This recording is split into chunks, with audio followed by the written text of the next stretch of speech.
Recycling is a big business that hasn't been paying off for some communities. It made it economically not feasible to recycle. John Norris is the director of public works for the city of Coral Springs. Last year, the city stopped its traditional recycling program and started sending its recyclables to a waste-to-energy facility.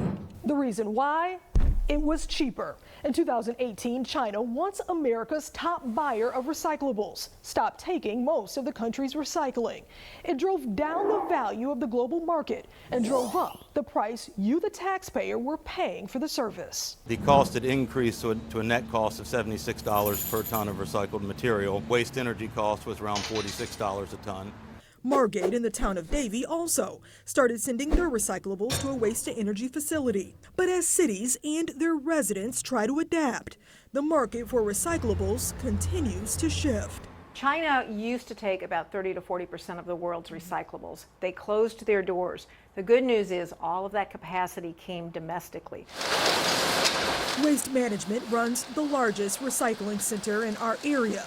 They say they are now able to find buyers for 100% of the plastics and the majority of cardboard and paper. Recycling is now more affordable.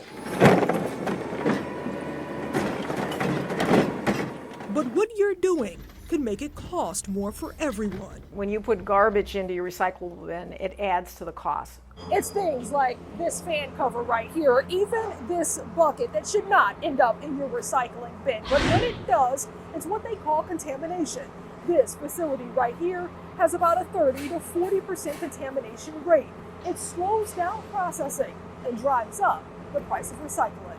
Tell us how much waste is coming from everywhere and what's in that waste. Broward County Commissioner Beam Furr helps lead the Solid Waste Working Group, a group looking to create a county-wide recycling program. The private companies have to make a profit. The government doesn't have to make a profit. They are trying to find out if a county-owned regional facility would help cut down the cost to recycle. We are much better together than we are by ourselves. But that's years away, with cities having to make more immediate decisions.